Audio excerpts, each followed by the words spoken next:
Bienvenue à tous et à toutes. Merci donc d'assister à cette présentation du nouveau programme de violoncelle de l'École préparatoire en Amérique Globinski. Je suis Mathieu Boucher, je suis le coordonnateur de l'École préparatoire en Amérique Globinski et j'ai la chance ce matin d'être accompagné de Marie-Lou Cotinet et Richard Pajot, le concepteur et la conceptrice de ce nouveau programme de violoncelle. Donc la réunion d'aujourd'hui va être assez simple. Je vais vous présenter les grandes lignes du nouveau programme. Ensuite, je vais inviter Marie-Lou et Richard à bonifier ce que j'aurais dit. Et par la suite, il y aura une période de questions également, si vous le souhaitez. Donc, notre nouveau programme de violoncelle date de 2021, donc il est nouveau de cette année. L'an dernier, il était en vigueur. Il y a moins de professeurs peut-être qui l'ont utilisé. Cette année, il est en vigueur officiellement. Donc, vous pouvez l'utiliser à partir dès maintenant. Donc, avant de vous présenter par contre le programme en tant que tel, je vais vous donner quelques informations. Je me permets de donner quelques informations donc aux personnes présentes pour les examens 2022 qui s'en viennent, qui sont déjà en préparation évidemment. Donc, les examens du printemps 2022. Cette année, on offre deux formules d'examen différentes, c'est-à-dire une formule d'examen en présence et une formule d'examen en mode YouTube. Donc, les examens en présence peuvent se dérouler soit au pavillon Caso de l'Université Laval, soit au domicile ou à l'école du professeur qui aura inscrit les élèves. Et il y a encore finalement le mode YouTube qui avait été utilisé évidemment pendant les confinements de 2020 et celui de l'an dernier 2021. Donc le mode YouTube est encore disponible pour les élèves cette année. On a 3 cheminements possibles à l'école préparatoire. L'évaluation formative qui est en vigueur depuis quelques années, qui gagne en popularité de plus en plus, je dirais. C'est un type d'évaluation où l'élève ne fait que jouer le répertoire qu'il ou elle souhaite devant l'évaluateur ou l'évaluatrice, qui va tout simplement donner des commentaires écrits. Donc, il n'y a pas de notes, il n'y a pas de bulletin, il n'y a pas de diplôme par contre, malheureusement. Ça, c'est évidemment la conséquence de cette formule-là. Mais c'est une formule qui est très libre. Les gens peuvent jouer autant le temps qu'ils veulent. Ils peuvent jouer le répertoire qu'ils veulent. Pas besoin de suivre le programme. C'est vraiment une expérience pédagogique, comme si les professeurs inscrivaient leurs élèves à des concours ou participaient à une petite classe de maître. Donc, finalement, c'est avoir l'opinion un autre musicien ou une autre musicienne sur le jeu. Et pour bien des élèves, ce que je peux vous dire, c'est que ça a été parfois une très bonne initiation au contexte d'enseignement. Donc, plusieurs élèves, finalement, qui ont fait une première fois une évaluation formative et, surprise, l'année d'après, font un deuxième degré ou un troisième degré. Donc, tout simplement parce que le contexte de l'évaluation a été un peu démystifié. Donc, l'autre possibilité, c'est de faire ce qu'on appelle une attestation instrumentale. L'attestation instrumentale, c'est un examen, oui, avec bulletin, avec un diplôme qu'on appelle une attestation, mais sans le volet théorique, ce qui fait en sorte que ce n'est pas le diplôme dont je vais parler par la suite. C'est une attestation donc qui donne un bulletin, mais qui ne permet pas d'avoir des crédits du ministère par la suite. C'est vraiment le diplôme, la troisième formule, qui est la formule la plus complète et qui permet d'avoir les crédits du ministère. Donc, l'élève a un diplôme quand il a complété l'examen instrumental et le volet théorique d'un même degré. Quand je parle de volet théorique, je parle de théorie, solfège et dictée. Pour justement le programme théorique, on a aussi 2 programmes qui sont toujours en vigueur. On a notre programme classique qui est par degré, donc les cahiers du premier au 11e degré que bien des gens connaissent. Ce programme-là est encore en vigueur. Il sera en vigueur tant et aussi longtemps qu'il y aura des gens qui s'y inscriront. Mais depuis 2017, on a un nouveau programme qui s'appelle Je deviens musicien, dont le développement va se poursuivre dans les prochaines années. Un programme qui est davantage axé sur le jeu pour les jeunes musiciens, donc pour s'initier à la théorie, au solfège et à la dictée, à travers des jeux, donc d'une approche plus ludique et aussi souvent plus en lien avec le répertoire de l'élève, plus en lien aussi avec les caractéristiques instrumentales de l'élève. Donc on est moins dans le clé de sol, clé de fa, un peu plus typique des programmes très influencés par le piano comme notre programme classique. On est vraiment dans quelque chose qui est plus adapté un peu au cheminement particulier de l'élève. Donc cette formule-là gagne aussi en popularité dans les dernières années et une des belles nouveautés qu'on a cette année par rapport à ça, c'est que tout notre matériel Je deviens musicien est désormais disponible en format PDF avec une licence de reproduction perpétuelle pour le professeur. Donc le professeur ou la professeure qui achète le matériel Je deviens musicien en PDF peut le photocopier pour ses élèves autant qu'il ou elle le souhaite. Donc ça, c'était pour les nouveautés 2022 générales de l'école préparatoire. Maintenant, parlons justement de notre nouveau programme de violoncelle, donc le programme de violoncelle de 2021, qui succède à la version 1998-2004 du programme de violoncelle, donc qui avait été conçu en 98 et revisité un peu en 2004. Donc, le nouveau programme 2021, donc, qui est désormais disponible en format PDF seulement. Donc, il n'y a plus de format papier maintenant pour nos nouveaux programmes, c'est que en format électronique. Évidemment, ça facilite la recherche de pièces et aussi, évidemment, c'est plus respectueux de l'environnement de procéder ainsi. Le programme a été conçu par Marie-Lou Cottinet et Richard Pajot, qui sont tous les deux enseignants et enseignantes déjà du programme de violoncelle, deux enseignants affiliés de l'école préparatoire et deux juges aussi de l'école préparatoire depuis quelques années dans le cas de Marie-Lou et depuis quelques années aussi au pluriel dans le cas de Richard. Donc voilà. Donc et il y a eu donc au colloque 2019 une réunion des enseignants de violoncelle donc qui ont pu donner leurs commentaires donc sur l'ancien programme et on a tenu compte évidemment de ça pour les éléments à modifier de l'ancien programme de violoncelle de 1998.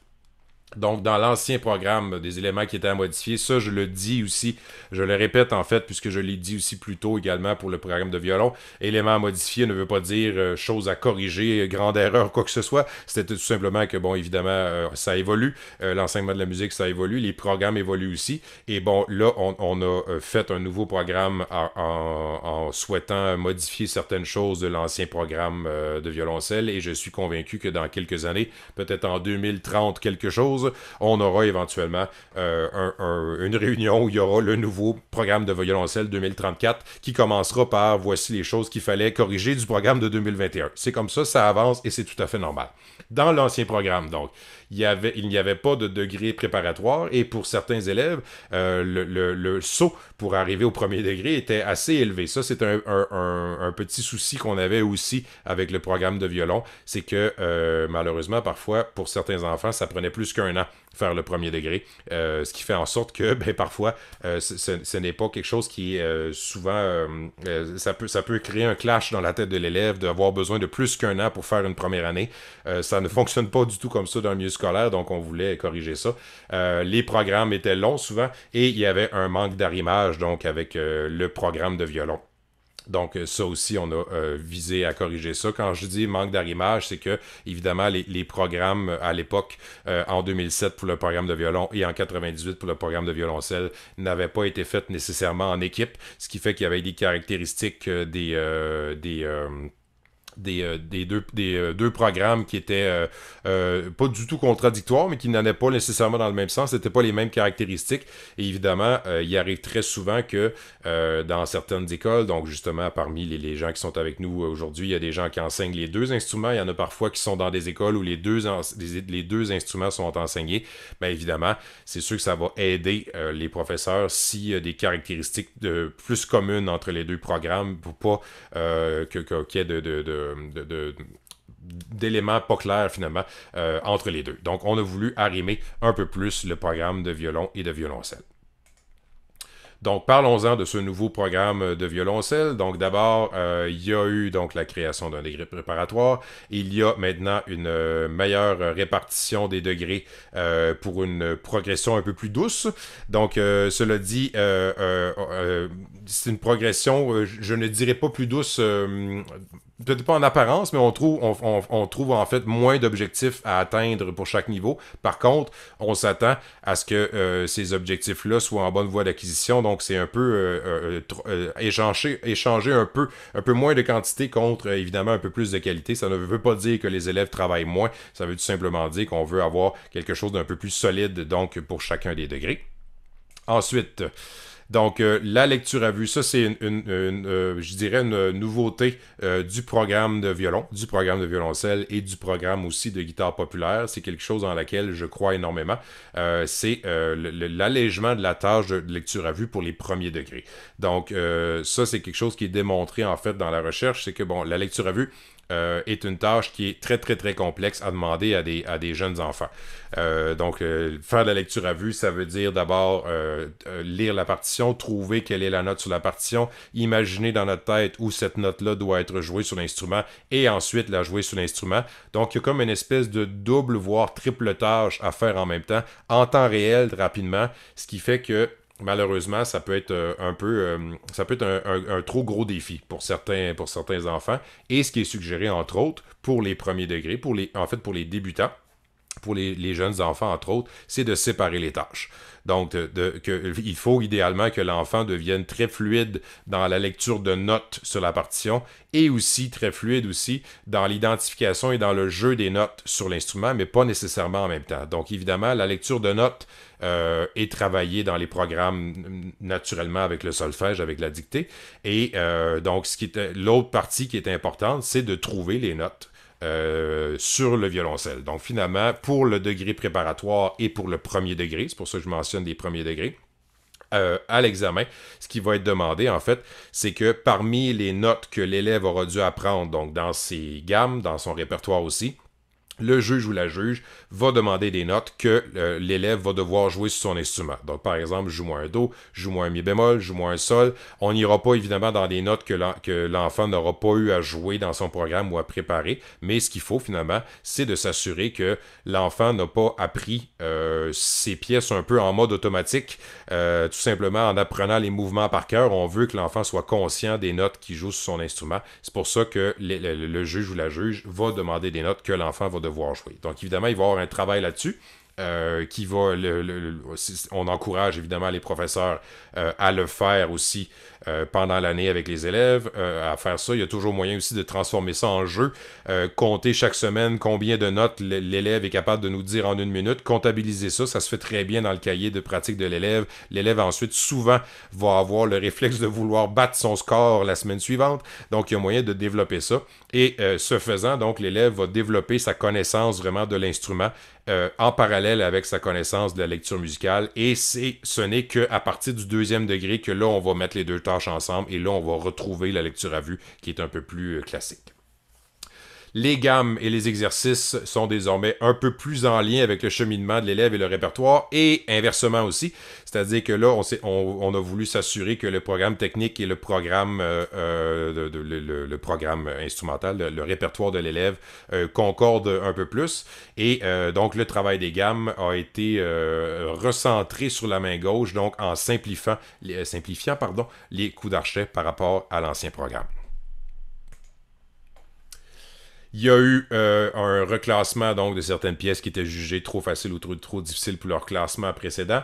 Et une autre chose que je trouve importante d'ajouter, donc par rapport au répertoire, j'ajouterais que en lien avec les objectifs qu'on a à atteindre pour chaque niveau, le développement de l'esprit musical doit avoir sa place, donc d'où l'attention sur les caractères demandés dans les pièces et les études, les propositions de tempi qui sont associées, et évidemment, donc pour les 11e et 10e degrés, 10e et 11e degrés, rendu là, c'est tout à fait, en fait, c'est tout à fait normal, je dirais, je recule un peu pour les premiers degrés, pour le préparatoire premier, 2e degré. Évidemment, on sait que on veut que l'élève soit évidemment amené à explorer le répertoire, à avoir un cheminement qui est logique et tout ça. Il y a des incontournables dans ces œuvres-là que l'élève doit absolument faire, mais rendu au 10e ou 11e degré, on a la même chose avec le programme de violon. On s'approche tranquillement d'un répertoire de concert. Donc, vu qu'on s'approche tranquillement d'un répertoire de concert, c'est là qu'on peut laisser un choix un peu plus grand peut-être à l'élève. Dans ce cas-ci, on est peut-être un peu plus dans une démarche artistique qu'une démarche pédagogique, ce qui fait que l'élève, donc, pour le 10e et le 11e degré, pourra choisir dans une grande banque de répertoire. Donc, il est possible, finalement, qu'un 11e degré puisse jouer dans son programme des pièces qui auraient été classées dans le 10e degré. Je dis aurait, puisque dans le programme, on a le contenu technique du 10e degré, on a le contenu technique du 11e degré, et ensuite, on a répertoire des 10e et 11e degré. On ne sait pas, en regardant le programme, si la pièce aurait été classée en 10e ou en 11e. Donc, l'élève, rendu là, fait ses choix. et se construit un beau répertoire. Rendu au 10e ou 11e degré, on s'attend plus à avoir une espèce de récital qu'un examen. Donc, c'est important que ça reflète ça. On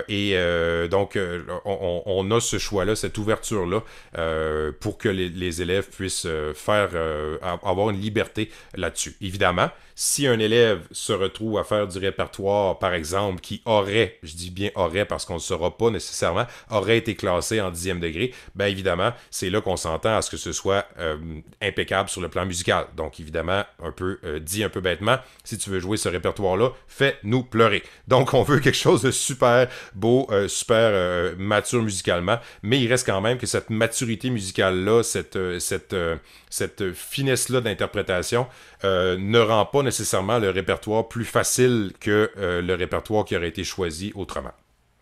Donc, le répertoire du 11e degré, ça correspond à des spécificités qui sont propres à l'esthétique d'écriture des compositeurs. Donc, c'est difficile donc, de classifier le répertoire dans une grille de points plus évolutive, donc 10e et 11e degré.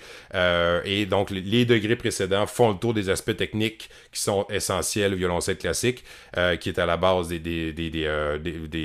études, des techniques, et ainsi de suite. Mais là, rendu au 11e, on est rendu plus dans quelque chose d'un peu plus artistique. Donc là, on laisse le choix. Dernière nouveauté en fait que je veux présenter à la fin, ça c'était une chose qui était peut-être plus délicate. Il y a beaucoup d'œuvres à mouvement dans le violoncelle, beaucoup de suites entre autres de Bach et ainsi de suite. Donc à la fin du programme, on a une annexe qui détaille le classement des pièces en mouvement. Donc au lieu d'avoir le répertoire présenté par degré, chacune par exemple des suites de Bach, les suites incontournables sont présentées avec le classement de chacun des mouvements pour que les profs puissent faire des choix éclairés. Il y a des nouveaux cahiers qui ont été ajoutés, donc avec une approche un peu plus moderne du répertoire. On pense entre autres à la série Cello Time. Et finalement, il y a des pièces donc qui sont plus simples techniquement, mais qui demandent une plus grande finesse de la technique d'archet, de lecture à vue, qui ont été ajoutées ou reclassées. Donc, c'était très important pour Marie-Lou et Richard, finalement, qu'il y ait toujours une espèce de finesse, de maturité musicale qui soit démontrée peut-être sans nécessairement, en fait, de privilégier ça plutôt que vraiment l'atteinte vraiment purement technique. Donc, voici ce qui conclut ma présentation. Merci de tout ça. Donc, évidemment, le programme est disponible dès maintenant. Vous pouvez vous le procurer si vous le souhaitez, uniquement en PDF. Et les liens pour vous le procurer sont sur le site web de l'école préparatoire dans la section matériel pédagogique. Dans les choses qui étaient peut-être à modifier de l'ancien programme, est-ce que j'ai oublié des choses, Richard? Il me semble que non. Ben, c'est sûr qu'il y a quelques points que tu as dit là, ben, finalement, qui ont des implications relativement grandes, comme tu l'as mentionné pour les gammes, là, recentrer le travail sur la main gauche, parce que dans les faits, on fait beaucoup ça, ça devient un travail de justesse, etc. Ça veut pas dire, loin de là, que on veut pas que la sonorité soit belle, le développement de la sonorité, c'est pas du tout ça. Mais on s'aperçoit que ça, on peut le faire, on peut le privilégier dans les pièces. On est dans un monde idéal, bien sûr, là, que tout est dans une certaine perfection, mais la main gauche étant pour le travail des gammes, la technique en général un peu plus privilégiée. Surtout que les études sont quand même, pour ceux habitués de l'ancien programme, je dirais les études sont euh, seulement un peu moins avancées vers la fin, mais à peine. Et je dirais que Marilou croit beaucoup aux études et qu'elle a mis quand même des études où les élèves ont vraiment, ils peuvent pas regarder une étude 3 semaines avant la fin et espérer s'en tirer. C'est ça que je résumerais comme ça. Donc, vraiment un travail fondamental, technique, main gauche, main droite dans les études, ce qui était, en tout cas, je pense un peu plus ambigu dans l'ancien. Là, la direction est plus claire dans celui-là, je pense. Parfait, merci. Marie-Lou, justement, en question des études, vous voulez ajouter quelque chose là-dessus? Oui, je réactive mon micro. Oui. Ben oui, pour continuer avec ce que Richard mentionnait. Oui, c'est ça, c'est que en discutant avec Richard, ou quand on regardait l'ancien programme, euh, les études restent quand même un moyen évolutif de développer toute la palette technique propre au violoncelle. Donc, tu sais, évidemment, il y a le programme technique où chaque élément est pris point par point. L'étude permet d'aller regrouper tout ça, puis même d'aller dépasser un peu, d'aller explorer des éléments qui sont probablement très inconfortables pour l'élève au niveau où il est rendu, mais que le fait de s'y accrocher un peu ou d'être confronté à ces éléments-là fait qu'ensuite, quand il les retrouve dans les pièces de répertoire, on s'imagine que peut-être ça va lui donner certains outils qui vont l'aider à focuser plus sur la musicalité versus le défi technique que peut demander ces passages-là, parce que souvent dans les pièces, c'est certains passages qui sont très techniques à travers du matériel thématique qui peut être plus mélodique. Donc c'est ça, c'est pour ça que j'ai tenu à ce que surtout si dans le programme purement technique, on focusait plus sur la main gauche, moins sur toutes les variations d'archet. Les études viennent justement travailler toute cette diversité-là, cette palette-là d'articulation. Et aussi que dans notre, ben, c'est probablement comme ça là, pour tous les instruments, là, mais pour ce qui est des études, du corpus d'études qu'on retrouve pour le violoncelle, on a des excellents violoncellistes qui ont pris le temps de s'asseoir et d'écrire des espèces de traités finalement de comment jouer du violoncelle, mais à travers les études, c'est pas écrit comme un traité comme on le voit ailleurs, là, mais enfin, pour moi, c'est une manière de parler de eux, comment ils voyaient ou les spécificités ou les aspects que chaque grand violoncelliste trouvait important de garder ou de développer. Ce qui fait que les études de Duport ont vraiment une certaine couleur que les études de Popper n'ont pas, versus Franchomme, versus Piatti, versus, on pourrait toutes les passer comme ça. Lee, Sébastien Lee.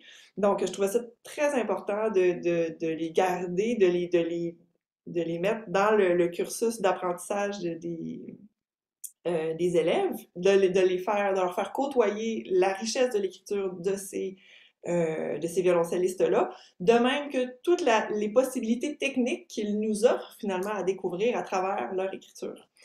Donc, et c'est pour ça que j'ai vraiment oui, c'est ça. Je trouve ça important que les études soient légèrement plus demandantes que les pièces de répertoire. Ça prépare aussi à l'année d'après une étude, on travaille ça sur le long cours, ben, les pièces aussi, là, euh, mais voilà, donc ça prépare à tout ce qui suit, toutes les possibilités qui suivent.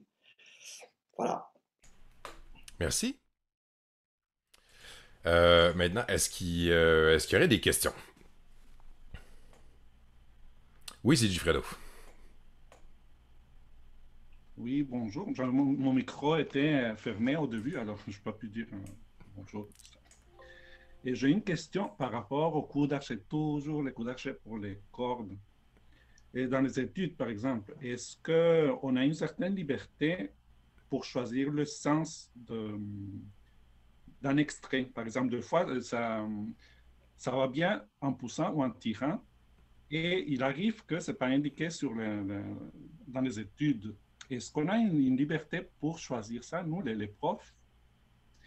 Et les doigtés aussi. Des fois, il faut adapter les doigtés aux élèves. Mettons une élève qui a une toute petite main. Est-ce qu'on peut, on a une certaine liberté? J'imagine que oui, mais jusqu'à quel point, disons? Ça, c'est ma Ben, première question, Janine. ah oui. Ben, oui, ben, si je peux me permettre de répondre, c'est très pertinent. Merci, Sigi, parce qu'en effet, on a des études qui ont été écrites par des grands violoncellistes, mais après, quand vient la question de l'édition, on peut se trouver devant un choix assez impressionnant, une Mhm. diversité de, devant de ça. Une diversité d'éditions, ce qui fait que, tu sais, a priori, là, en tout cas, je parle, tu sais, pour moi, vraiment, j'ai tendance à prendre qu'est-ce qu'on me propose d'emblée, puis à ne pas modifier tant à ne pas modifier d'emblée, à moins qu'il y ait quelque chose qui soit vraiment infaisable, là. Mais en général, les études qui ont été écrites par exemple, je pense plus en particulier aux études plus matures, c'est-à-dire Popper, même Lee. Popper, Lee, Piatti, Alouette. Tu sais, quand on devient, là, surtout quand on arrive à quelque chose comme quatrième, cinquième, tu sais, sixième, septième degré, il y a ces degrés-là qui sont quand même charnières ou qui demandent un excellent développement technique de la part des élèves. Euh, et c'est ça, à ce moment-là, on peut plus vraiment trafiquer les coups d'archet parce que souvent le caractère demandé vient donner de la cohérence aux grandes liaisons ou des choses comme ça. Puis souvent, l'étude, elle est faite pour pratiquer certains éléments très précis de l'archet. Euh, donc, si on respecte le caractère, en général, c'est cohérent. Euh, mais, t'es donc, là, je laisserai à Mathieu, je sais pas, tu sais, jusqu'à quel point on peut modifier ou pas. Ben, peut-être par-ci, par-là, peut-être, mais si c'est systématiquement, tu sais, si c'est une étude où c'est du lié à la mesure, c'est marqué allegro vivo, puis finalement, on voit quelqu'un, tu sais, qui, finalement, c'est tout lié par temps ou ça, puis c'est à une vitesse qui a pas de bon sens. En fait, l'étude devient, c'est comme si on voulait changer le point pédagogique de l'étude. Je sais pas si tu me suis, Siji, Oui, c'est ça, là-dessus. mais Mais juste pour compléter, par rapport au doigté, ben là, en effet, tu sais, les doigtés, bon, on sait, les éditeurs, des fois, ou des fois, il y a même des erreurs là, de la part des éditeurs. Euh, c'est ça. A priori, j'essaie, qu'est-ce qu'on propose, et puis tu sais, si on voit que ça n'a pas de bon sens, oui, je pense que ça peut être permis, tant que ça reste cohérent dans l'objectif pédagogique de l'étude, en fait. Probablement que ça serait ça à retenir de mon 20 minutes là, de blabla. les liaisons, par exemple, je les respecte à 100%, disons, mais le sens de fois pour commencer une Ah phrase, oui, c'est pas indiqué. oui, oui, ok, je comprends. Oui, par exemple, si on a un enflé quelque part pour mettre en valeur, c'est tel, oui, oui. Mais j'ai Oui. envie de dire, tu sais, si c'est pertinent, c'est vraiment c'est vraiment la pertinence musicale, tu sais, en lien avec le caractère Mhm. de la pièce et tout ça. Je crois que ça serait cohérent avec l'axe qu'on a pris euh, avec Richard là, sur le nouveau programme. Tu sais. Oui, si c'est pertinent, puis c'est mieux commencer en poussant, eh bien, Super, bon, j'ai c'est ce envie que de je fais. dire, pourquoi pas. Tu sais. Si je peux OK. ajouter un petit point, c'est qu'on a affaire, selon les époques, on a affaire à des écoles d'interprétation, si c'est 19e, tout ça. Et bon, des fois, on a la chance d'avoir la première édition très facilement disponible des études de Lee, en supposant que la première édition était ce que Lee voulait. On peut être assez certain.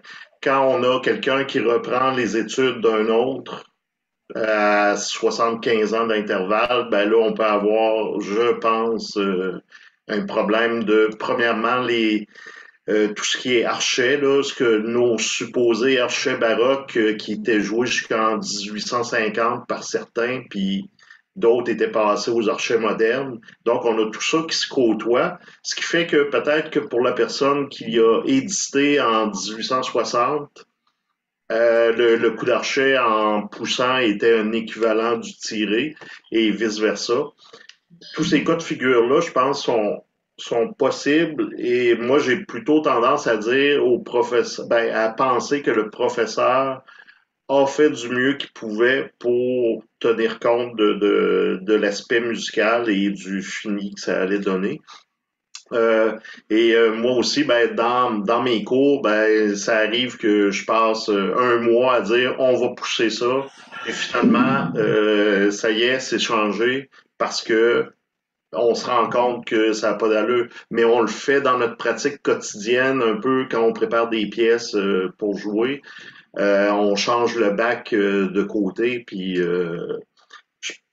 donc, moi, je suis un peu plus, je dirais, ça me, je, je suis un peu plus lousse pour prendre ça en anglais, là, de ce point de vue-là. parce que je pense qu'il y a beaucoup de considérations. On donne pas des cours de musicologie, de performance historique, tout ça. Donc, au final, là, c'est est-ce que ça sonne mieux? Est-ce que ça sert la musique? Donc, s'il y a une cohérence, ben, et que ça sert la musique, on est là. On n'est pas là nécessairement toujours pour l'élève, parce que l'élève va toujours prendre, et moi aussi, quand j'apprends une pièce, la solution la plus facile, c'est celle que je privilégie. Je suis un violoncelliste paresseux, mais si la musique me dit que ma paresse nuit à la musique, je change quand même. Donc, moi, j'ai une tendance à être plus libéral par rapport à ça. Mais ça, c'est moi. Juste pour aller juste m'assurer que j'étais bien comprise, moi je parlais uniquement des études quand on fait référence, tu sais, Richard, tu faisais référence à Bach par exemple, ou des choses comme ça c'est complètement autre chose là, mais c'était vraiment, mon commentaire était vraiment en lien avec les études seulement. Voilà. Super. Ben, merci à tout le monde de votre présence. Merci aussi à Marie-Lou aussi et Richard, évidemment, pour oui, de un pour le programme, de deux pour l'aide pour la présentation de ce matin et pour le suivi aussi. Donc, merci à tout le monde d'avoir été là.